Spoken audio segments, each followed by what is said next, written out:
Good evening বন্ধুরা, আশা করছি আপনারা প্রত্যেকেই যে যেখানেই আছেন ভীষণই ভালো আছেন। আজ আপনাদের সঙ্গে শেয়ার করতে চলে এলাম মাশরুম কষার রেসিপি। এই রেসিপিটি আশা করছি আপনাদের অনেকেরই ভীষণ ভালো লাগবে। আমাদের যেহেতু ভীষণ পছন্দের একটা রেসিপি, তাই আমাদের বাড়িতে কিন্তু এটা মাঝে মধ্যেই হয়ে থাকে। কিভাবে বানাই আমি সেটাই চলুন আজ আপনাদের দেখিয়ে দেব। এখন কিন্তু প্রায় সারা বছরই মাশরুম পাওয়া যায়। যারা এই মাশরুম ভালোবাসেন তাদের জন্য আজকের এই পদটি হতে চলেছে অত্যন্ত লোভনীয়। তো প্রথমেই আমি নিয়ে নিয়েছি 2 প্যাকেট মাশরুম। এই অবস্থাতেই কিন্তু কিনে আনা হয়েছে। এবার আমি প্রথমে এগুলোকে কেটে বেছে নেব।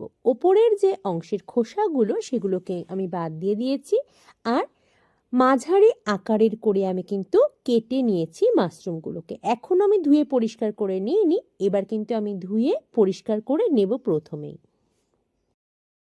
প্রথমেই তো দেখিয়ে দিলাম মাশরুমগুলো আমি প্রথমে ছালটা ছাড়িয়ে কেটে নিয়েছি, এখনো ধুইনি, পরিষ্কার করে নেব।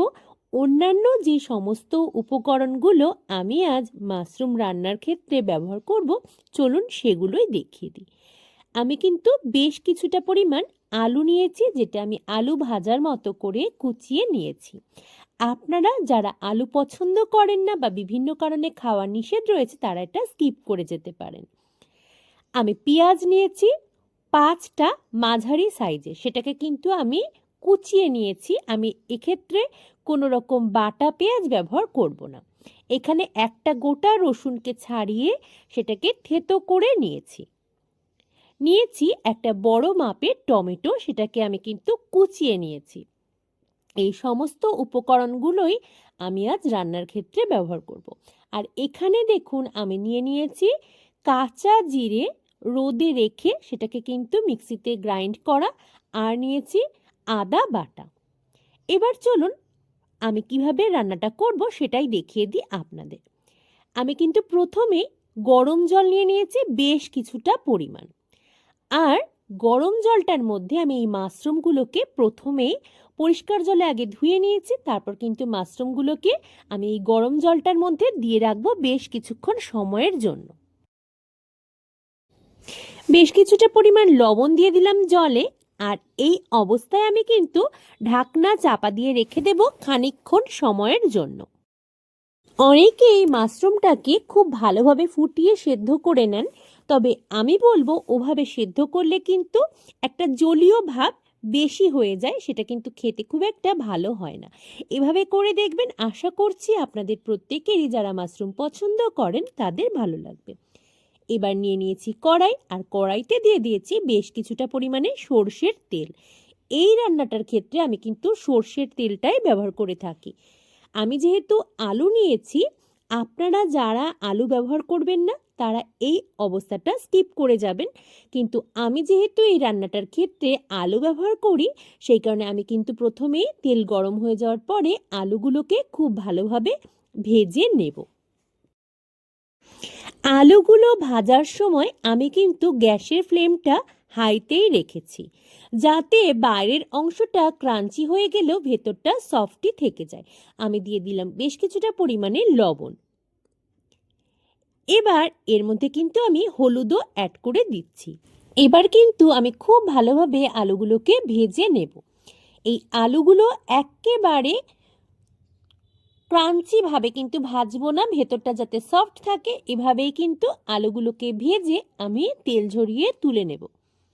আলুগুলো প্রায় ভাজা হয়ে এসেছে, আর অল্প নাড়াচাড়া করে আমি কিন্তু ধীরে ধীরে এই আলুগুলোকে তুলে রাখবো কড়াই থেকে। সুন্দরভাবেই আলুগুলো ভাজা হয়ে গেছে, এবার চলুন তুলে নেওয়া যাক। আমি তেল ঝরাতে দিয়ে দিয়েছি, এবার কিন্তু সমস্ত আলুগুলোকে তুলে নেব। আর তারপরে কি করছি চলুন দেখিয়ে দিই। আলুগুলো তুলে অন্য পাত্রে রেখে দিয়েছি আমি, আর এবার ওই তেলের মধ্যেই আমি ফোড়ন দিয়ে দেব। কি ফোড়নে দিচ্ছি সেটা দেখিয়ে দিই। আমি দিচ্ছি এখানে 2টো চেরা শুকনো লঙ্কা আর বেশ কিছুটা পরিমাণ 5 ফোড়ন। 5 ফোড়নের পরিবর্তে আপনারা চাইলে জিরেও ব্যবহার করতে পারেন। আমি শুকনো লঙ্কা এবং 5 ফোড়ন এই দুটো উপাদানই দিয়ে দিলাম তেলে হালকা ফ্রাই করে নেব প্রথমেই। মিনিট খানেক নাড়াচাড়া করার পর আমি এবার দিয়ে দেব থেতো করা রসুনগুলোকে। রসুনটাকে আমি অনেকক্ষণ সময় ধরে খুব ভালোভাবে ভেজে নেব, যাতে তরকারিটা রান্না হয়ে যাওয়ার পর কোনোভাবেই রসুনের কাঁচা গন্ধ না আসে। আমি বেশ কিছুক্ষণ সময় ধরে নাড়িয়ে চাড়িয়ে রসুনটাকে কিন্তু প্রথমেই ভেজে নিচ্ছি, যাতে নিচের দিকের অংশটা পুড়েও না যায় আর ওপর দিকের অংশের রসুনগুলো কাঁচা না থেকে যায়। রসুন ভাজার খুব সুন্দর মিষ্টি গন্ধ কিন্তু বেরিয়ে গিয়েছে, আর রসুনটা দেখুন কালার চেঞ্জ হতেও শুরু করে দিয়েছে খুব সুন্দরভাবে। এখন আমি আদা বাটাটা এর মধ্যে অ্যাড করে দিলাম। আদাটা দেওয়ার পরও কিন্তু ভালোভাবে নেড়ে চেড়ে রসুনের সঙ্গে মিশিয়ে নেব।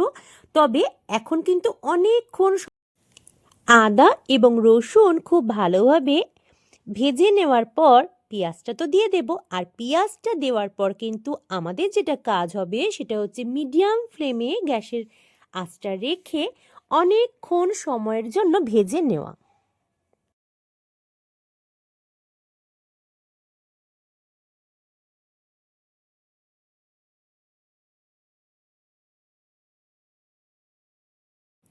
পেঁয়াজটা ট্রান্সপারেন্ট হতে শুরু করে দিয়েছে। এবার আমি দিয়ে দেব এর মধ্যে বেশ কিছুটা পরিমাণ লবণ এবং হলুদ। লবণের পরিমাণটা কিন্তু অবশ্যই নিজেদের স্বাদ অনুসারেই আমরা নিয়ে নেব।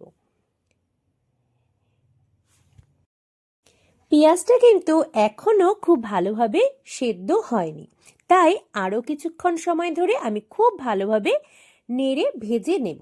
অনেকেই এই অংশে ভাজা পেঁয়াজ আমি যেভাবে কুচিয়ে দিয়েছি এর পরিবর্তে বেটেও ব্যবহার করতে পারেন, তবে এই রান্নাটার ক্ষেত্রে এভাবে পেঁয়াজটা ব্যবহার করলে কিন্তু খেতে বেশি ভালো লাগে।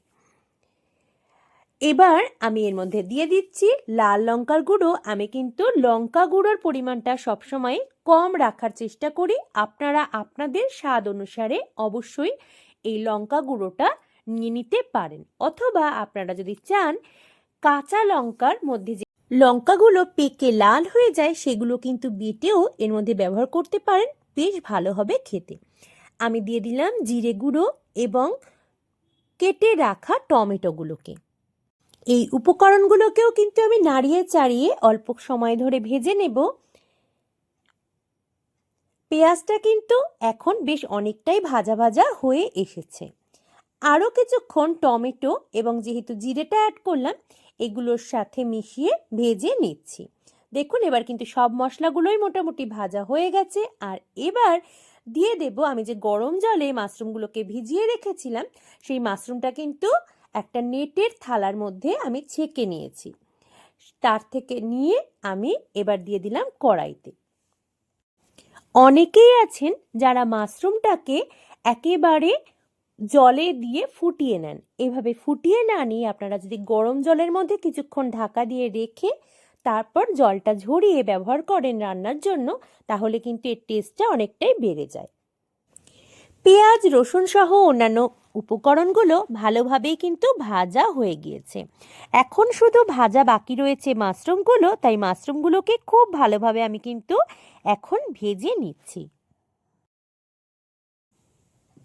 এই রান্নাটার ক্ষেত্রে আমি কিন্তু কোনো প্রকার জলই ব্যবহার করব না, সেই কারণে আমি অনেকক্ষণ ধরে কষাবো, যাতে মাশরুমটা যতটুকু সেদ্ধ হওয়া বাকি রয়েছে সেটা কিন্তু এই ভাজার জন্য বা কষানোর জন্যই সুন্দরভাবে সেদ্ধ হয়ে যায়। বেশ কিছুক্ষণ সময় ধরেই আমি কিন্তু মাশরুমটাকে কষাচ্ছি। আরও বেশ খানিকক্ষণ সময় ধরে আমি কষিয়ে নেব। আর এই পর্যায়ে মাশরুম থেকে কিন্তু জল ছাড়তে শুরু করে দিয়েছে।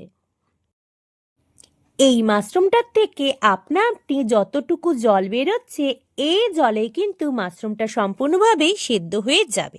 আর আমি তো আগে থেকেই আলুগুলোকে ভেজেই রেখেছি। এবার সেই সমস্ত ভাজা আলুগুলোকে আমি এর মধ্যে যোগ করে দিচ্ছি। যারা আলু খেতে পছন্দ করেন না অথবা বিভিন্ন কারণে আলু খাওয়া বারণ রয়েছে তারা এটা স্কিপ করে যাবেন। ভাজা আলুগুলোকে আমি মাশরুমের সাথে খুব ভালোভাবে মিশিয়ে নেব। আর দেখুন এখনও কিন্তু অল্প জল রয়ে গেছে, সেটা কিন্তু আমি খুব ভালোভাবে কষিয়ে নাড়িয়ে শুকিয়ে নেব। মাশরুম সহ অন্যান্য উপকরণগুলো যত বেশি সুসিদ্ধ হবে এবং ভাজা ভাজা হবে, ততই কিন্তু এই খাবারের টেস্টটা বৃদ্ধি পাবে। সেই কারণে নাড়িয়ে চাড়িয়ে বেশ খানিকক্ষণ অবধি আমি নাড়িয়ে যাব, যতক্ষণ না এর জলটা সম্পূর্ণ শুকিয়ে যাচ্ছে। আমার রান্নাটা কিন্তু প্রায় হয়ে এসেছে, কারণ দেখুন সমস্ত উপকরণগুলো কিন্তু খুব ভালোভাবে সিদ্ধ হয়ে গেছে, আর জলও আর একদমই নেই এই রান্নাটার মধ্যে। এবার এর মধ্যে অ্যাড করে দেব 1 চামচ ঘি, আরও অ্যাড করে দেব বেশ কিছুটা শাহি গরম মশলা। এই দুটো অ্যাড করার পর সম্পূর্ণভাবে মিশিয়ে নিলেই কিন্তু আমার রান্নাটা কমপ্লিট হয়ে যাবে। আর কিচ্ছু করার নেই, এবার শুধুমাত্র পরিবেশনের পালা।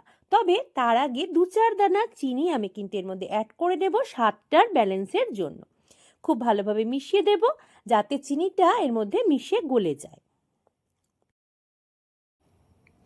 আমার রান্না কিন্তু কমপ্লিট। কেমন লাগলো আজকের ভিডিওটি অবশ্যই কমেন্ট করে জানাবেন। যদি ভালো লাগে লাইক করতে ভুলবেন না, আর নতুন বন্ধু হলে সাবস্ক্রাইব করে পাশে থাকবার অনুরোধ রইল। আজকের মতো এই পর্যন্তই।